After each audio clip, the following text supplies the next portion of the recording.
évidemment, je prends dans la protection sociale une définition la plus large, c'est-à-dire tout ce qui, de fait, permet de protéger l'individu de tous les risques sociaux qui peuvent exister. Évidemment, ça va du chômage, j'inclus évidemment le chômage, à la dépendance. Et ma conviction, c'est que dans les propositions qui sont faites par le nouveau président,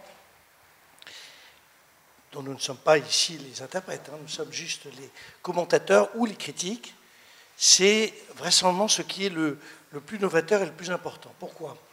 Parce que lorsque vous regardez bien ce qui est proposé sur l'ensemble des sujets de protection sociale, dans les faits, le mot qui revient est le mot universalisme ou universalité.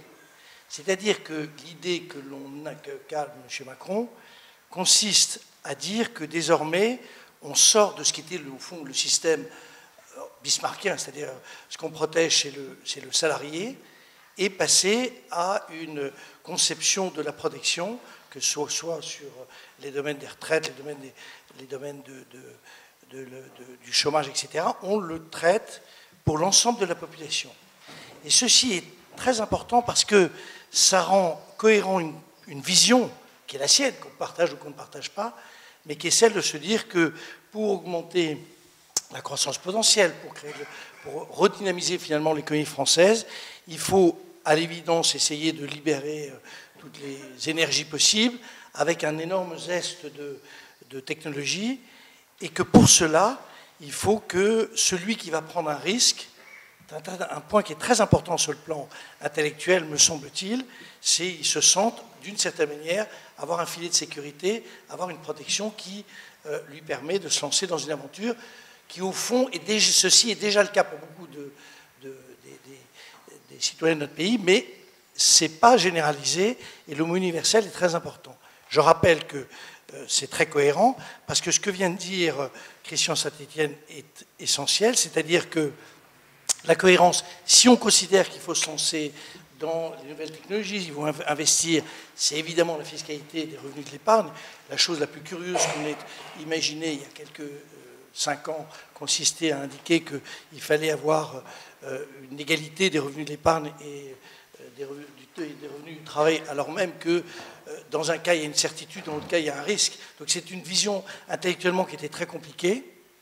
Et donc, première cohérence, c'est par rapport à cette affaire de revenu de capital. Et deuxième cohérence, c'est ce que j'indiquais, l'idée d'utiliser la CSG. Moi, je n'étais pas très pour, j'étais plutôt favorable à la TVA, mais l'idée finalement d'utiliser la CSG consiste à bien dire que désormais, la protection sociale est pour partie, dans une bonne méthode beveridgienne, et aujourd'hui financée par l'impôt et non plus par les cotisations sociales des travailleurs salariés. C'est très important à comprendre. Ça, c'est la première remarque.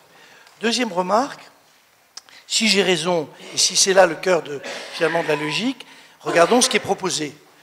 En fait, pour le moment, il y a 2 propositions majeures.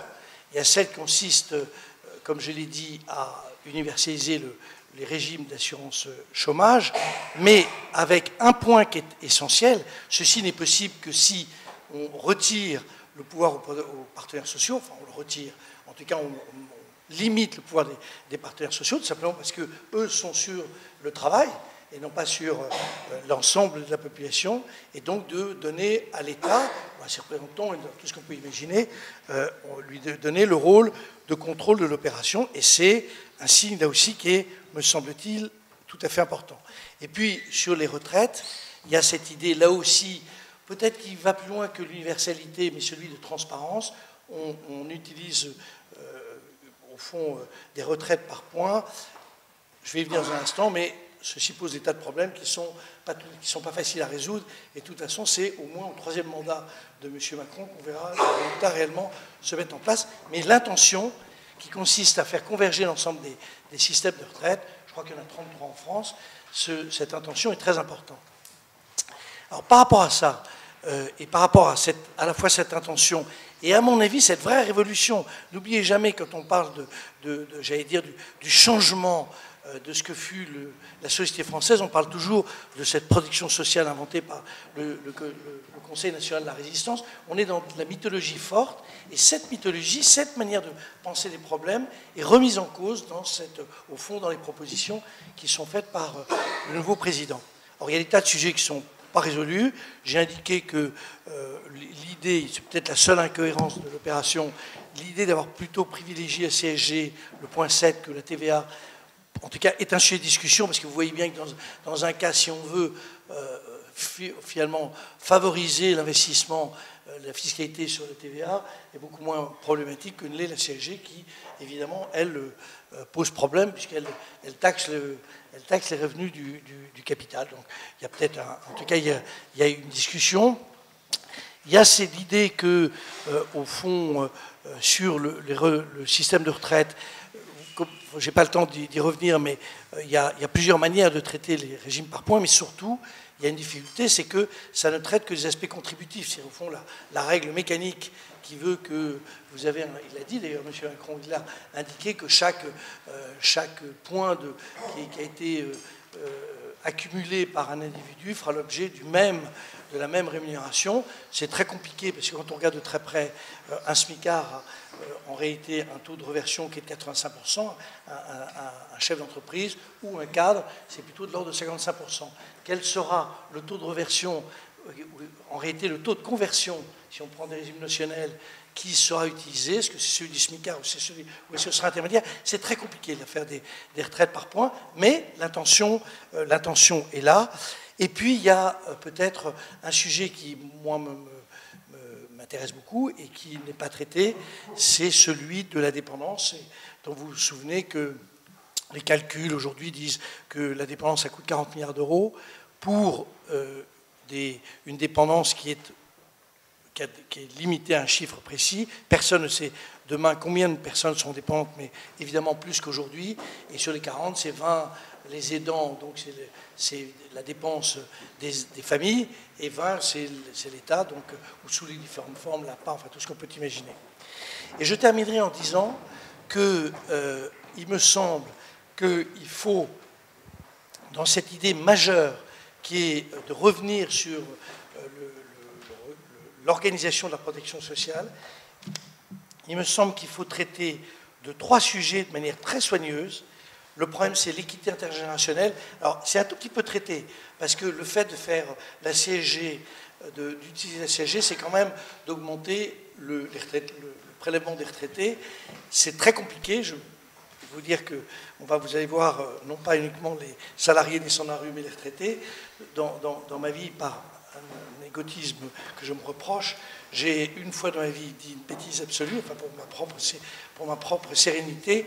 Vous savez que la CSG, il y a un point de moins en gros pour la CSG des retraités, et je me suis un jour exprimé, alors simplement parce que je trouvais que ça faisait bien dire que je trouvais que la CSG des retraités devait être alignée sur celle des actifs, enfin de tout le monde, et j'ai dû recevoir, je ne sais pas, 500 lettres de menaces, enfin, donc c'était horrible pour quelqu'un qui cherche ne jamais avoir de conflit, donc c'était pas bon du tout.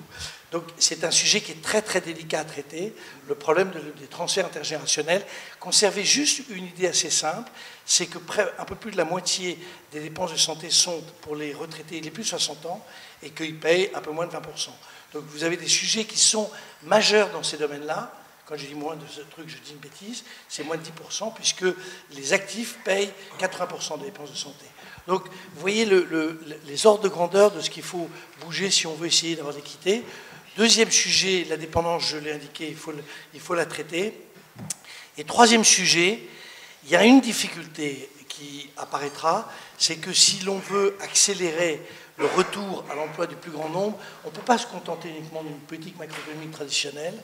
Vous avez vu ce qui a été inventé, développé par Athénée Carmon dans, je crois, 8 départements. C'est cette idée qu'on active les dépenses passives de chômage, d'assurance chômage, et qu'on arrive finalement à remettre au travail des gens dans des activités qui ne sont pas concurrentielles, qui ne posent pas de problème à ceux qui en ont, parce que sinon, c'est le sapeur camembert. Cette idée formidable, elle est pour le moment, j'allais dire, homéopathique.